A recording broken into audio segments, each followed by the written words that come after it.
Ndabaramukije cyane bakunzi ba Fleury Podcast TV, ndizera ko muguwe neza bivanye umwe wese aho haherereye. Bamwe bari mu Burundi, muri EAC, Amerika, Afrika, Oceanie, Europe na Asia, eka abari mu mfuruka zine z'isi. Ndabaramukije cyane nkuko bisanzwe. Uwo mugiye kubana imbere yanyu, imbere ya kamera, ni Fleury le Patriote, umwe musanzwe musangira ubusesanguzi n'amakuru aca hirya no hino, duhereye mu Burundi, mu karere ka EAC, eka n'isi nzima.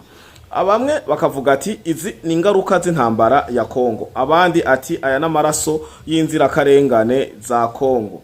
Ibi n'ibindi n'amajambo yagiye arakurikira agasuzuguro kadasanzwe umukuru w'igihugu cy'Ubufaransa Emmanuel Macron twese twabonye ku munsi w'ejo, aho yaragiye kwitabira inama ya ONU, aho iyo nama ya ONU yari kirabera muri Leta Zunze Ubumwe za Amerika, aho Tshisekedi Felix Chilombo yari yahishikiye n'abasanzwe bamuherekeza canke basanzwe bafatanya mu kuburongozi bwiza bw'igihugu kibanyi ca Kongo. Ibi rero ngo vyoba vyavuye kuki? Nivyo nshaka ko turabira hamwe, kuko jewe kenshi simba nje kuvuga nk'umumenyesha makuru, ahubwo mbashaka turabe dukikuze kwa kundi abarundi bavuga ati mu gukura ivunja urabanza ukarikikiriza. Mbashaka twagure turabe igituma bino bintu biba, kuko twese twarabonye irya video Macron bamuzibira, azibigwa n'umupolisi. Ntiyazibiwe ngo na corps diplomatique ya Trump, oya, yazibiwe n'umupolisi wo mwibarabara, police de sécurité routière, nka PCR nyene ngaha mu gihugu cacu ciza c'u Burundi. Rero bijya bintu byaratangaje abantu benshi, hamwe bavuga ati igihugu ca Amerika ni igihugu, ni puissance mondiale kabisa, igihugu ca Amerika kirakomeye, gushika naho umupolisi abwira umukuru w'igihugu c'Ubufaransa Emmanuel Macron n'ubwiyemezi bwiwe n'agasuzuguro kiwe asanzwe afise cane ku bihugu vya Afrika. Baranibaza bakavuga ati uyu ni Macron vy'ukuri canke ni video, aho benshi baguma bavuga ati yoba ari intelligence artificielle. Ariko twaragerageje kuraba ku mateleviziyo mpuzamahanga za CNN, France 24, TV5 Monde, za RFI n'izindi nyinshi, dusanga iyo nkuru niyo. Rero nashaka tuyisesangure turabe vy'ukuri ibi bintu vyavuye kuki, yoba yari intambara canke yoba ari amakimbirane canke yoba ari bras de fer yari ivuye kuki. Dusanzwe tubizi ko intambara ya Kongo irimwo abavyungukiramwo benshi cane. Ubwa mbere intambara ya Kongo iravugwamwo abafaransa, intambara ya Kongo iravugwamwo n'abanyamerika, bariko baranagerageza mu misi heze kuyinjiramwo cane ngo bayigarurire kajya karere, bakinjiremwo bakifatire. Ibintu bitaboroheye ibi, navyo Trump akaba cane avyegeka ku gihugu c'Ubufaransa n'ibindi bihugu bitavugwa cane bifatikanyije n'Ubufaransa mu gutera irya ntambara iri muri Kongo bicishije muri Paul Kagame. Muravuga ati ibi vyo uri kuravuga nibiki?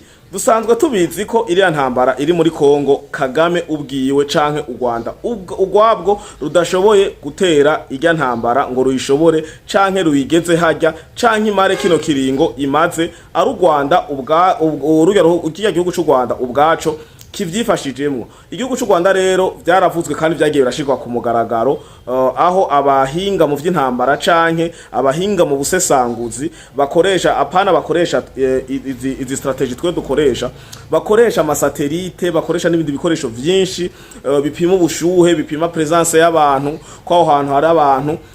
Ubwo busesanguzi mpuzamakungu bwagiye bugaragaza ko igihugu c'Ubufaransa kiri muri bimwe mu bihugu bishigikiye Kagame kuja kwiba gusesa amaraso mu burasirazuba bwa Kongo, ari byo biteje uruhagarara, bishoboye no kuzana ingyane z'akarere kubera iyo ntambara igana kwiba no gusahura no kujuragiza abene gihugu b'inzirakarengane mu gihugu kibanyi ca Kongo. Macron rero yari karagenda kwitabira iyo nama.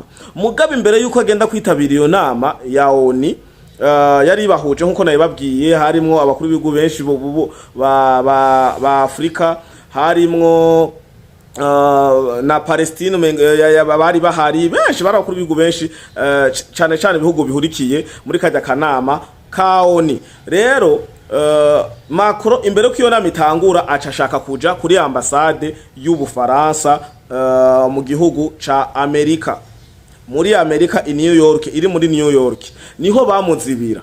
Abajije ndeko nagerageza guca ku mayange kuko urana hari abarundi baba badukurikirana bakurikirana Free Podcast TV batagize amahirwe yo guca ku ntebe y'ishure canke bo baba batabitahuye neza, nico gituma ndabasavye no mwanya muto ngerageze guca ku mayange.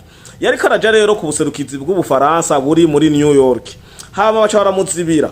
Bamuzibiye protokole yiwe n'abajejwe security baravuga ati nibiki, barasohoka n'amakoti n'amamotorora n'ibindi byinshi kujyanye basanzwe bameze. Ujya mu polisi agira uku ntimurengana. Ni Macron wabimenye ko ari president w'Ubufaransa arimo. Abe Macron abende ntimurengana. Kubera iki? Baratanga igituma ngo umukuru w'igihugu wa Amerika ariwe Donald Trump agomba arengane. Macron avuga ati kwa umukuru w'igihugu Donald Trump no agomba arengane, umuntu je traverse ribarabara gusa nkagenda ku buserukizi bw'Ubufaransa buri ngaha muri Amerika nawe akiriyari. Ujya mu polisi acamugira ati Macron acavuga ati reka jengende kwivuganira n'uriya mu polisi, acarasohoka. Niho yagiye kwisuzuguza rero cyane. Nkaje ku ruhande rwa Free Podcast TV cyangwa Free Patriot, bijya bintu Macron yakoze no kwisuzuguza biteye ubwoba. Macron ntiyari kugomba no kugaragara, yari kuguma mu muduga. Mbere bijya byari byoroshe no guhakana, akavuga ati ntiyari Macron canke yari undi muntu umudiplomate w'Umufaransa. Ariko Macron kuca sohoka muri ijya modoka yiwe akagenda kunegosia n'umupolisi, hajya Macron yari isuzuguje cyane. Bijya byari byoroshe guca bahakana umuntu Macron yakubiswe ikofi tubona n'umutambukanye wiwe, bakavuga ati ngo ni je d'amour canke ngo twara utuntu twabo basanzwe bigira. Ariko kajya kantu Macron yakorewe ejo baramusuzuguye cyane. Kaya gasuzuguro yo ngo gafatiye kuki? Bijya bintu ni ibintu bivugwa ko vyateguwe neza cyane. Donald Trump na leta yiwe n'abamufasha kuyobora, bijya n'ibintu bateguye kugira bamumaramaze Emmanuel Macron, bamwereke ko Macron tué aux États-Unis. Macron uri muri Amerika, uri New York, uri mu gihugu gitwagwa na Donald Trump le puissant mondial. Mwavyemera mwavyanka, Donald Trump akavuga ati nzogenda ndabigaragaza buke buke. Muribuka ko yigeze kubigira Zelensky igihe yari yagiye kubonana nawe, abantu baravuga ko yamufashe nabi n'ibindi byinshi. Ashaka kubigerageza kwa Ramaphosa wo muri Afrique du Sud, aranamuzanira ibintu by'abishwe, amwagiriza ko harimwo ibintu byo kwica abazungu n'ibindi byinshi.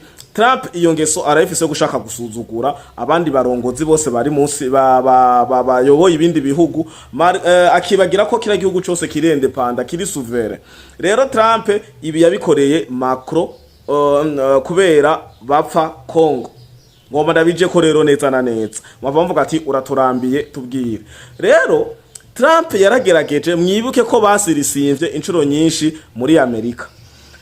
Ubwa mbere barasinya amasezerano yibanze, barasubiraho gusinya amasezerano mba yari yitwa gute birapfa. Gushika uno munsi Kagame yari kuja muri irya nama ya ONU, ka kanama ka ONU no gusinya amasezerano muri Amerika yarabikwevye. Umunsi akwepa itanguzwa ry'amahiganwa y'amakinga ariko rabera mu Rwanda, aca yigira mu gihugu ca Azerbaijan.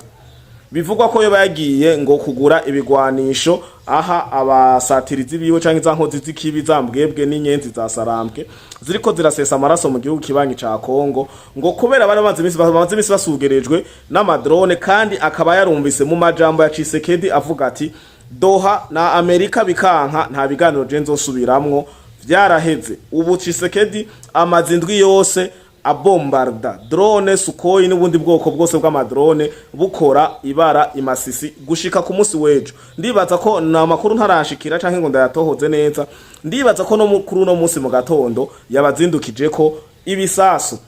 Rero misi yose Kagame iyo hageze kaje gusinya amasezerano muri Amerika aragwara. Muribuka ko yabuze indwi zitatu ubushize kwari ugukwepa kuja gusinya. Ubu naho yaciye aja ya Azerbaijan mu mashopingi y'ibigwanisho, aho yanagaragaje ko yabahaye agaciro gake amahiganwa, aja muri iyo affaire diplomatique. Ariko kwari ugukwepa kuja gusinya ayo masezerano muri Amerika. Rero Trump kugira vyanke vyose biravugwa ko ari Ubufaransa na kakagwe basanze batavuga rumwe. Musanzwe mubizi ko hari ibintu bita za OTA canke ibihugu vyiyunze cane bikorana cane n'Ubufaransa arivyo biko birakora amabi muri Congo.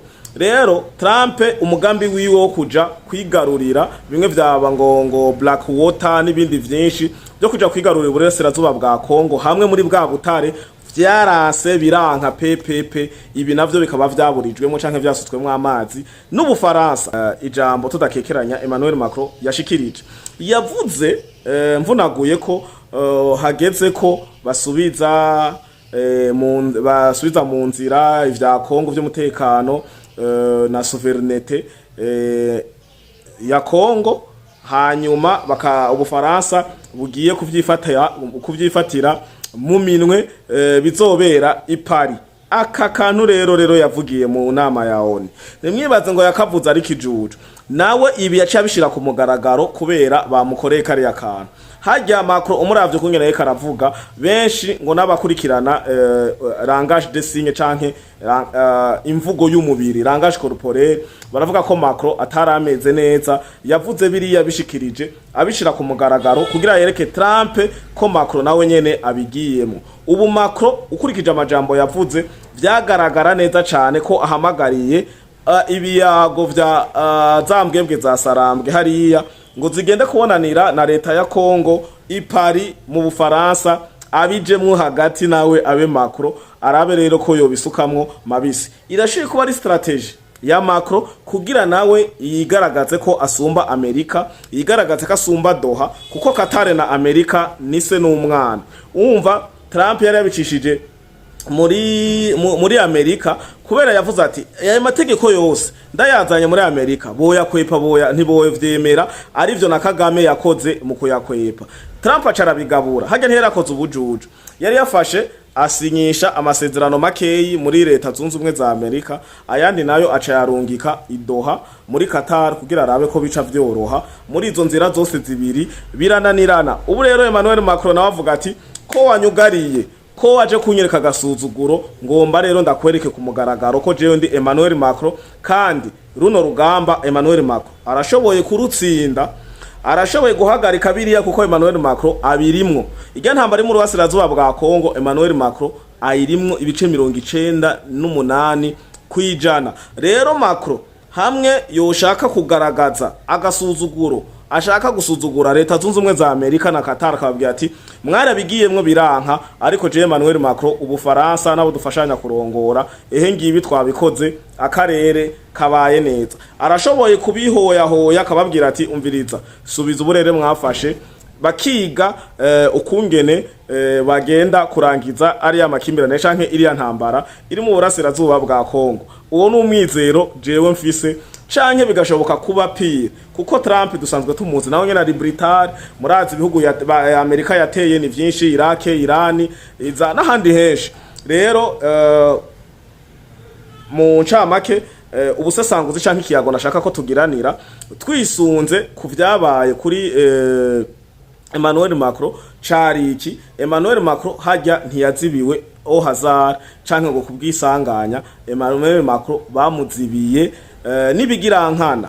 Hanyuma ngire ko ndababwira ko nimba mutabibonye Emmanuel Macron yavuye hajya umva ko gasuzuguro rero niko ngomba ndangirizeko yavuye hajya bamuzibiriye yatubiye aringingo mu polisi basi ndashoboye kugenda n'amaguru, basi ndashoboye kugenda n'amaguru.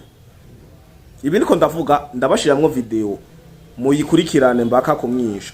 Yamubajije basi ndashoboye kugenda n'amaguru, uga mpolisi ashavuga ati sawa ni mujabuke n'amaguru. Macron yavuye hajya yagiye ngo urugendo rw'iminota 30 kugira ashike ku buserukizi bw'Ubufaransa buri New York aguru agenda n'amaguru.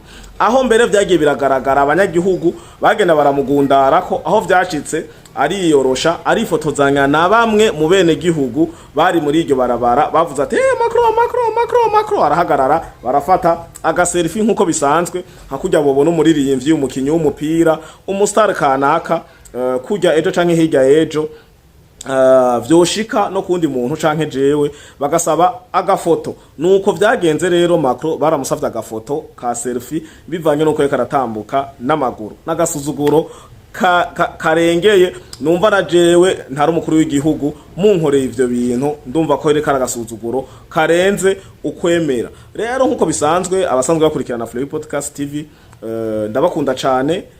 Ubusasanguzi canke ikiyago canke ino nkuru tuyirangirije hano. Abafise ico bayivuga ko gusumba cungirije canke co gusangiza abarundi bene wacu canke abanyarwanda badukurikirana canke undi wese yagize amahirwe yo kumva runo rurimi dusanzwe dukoresha, nimandike muri commentaire aho dusanzwe duhurira, aho dusanzwe tuyagira tugahana ivyiyumviro bigenda bitandukanye, kuko ndabibutse ko nta jewe atamwebwe.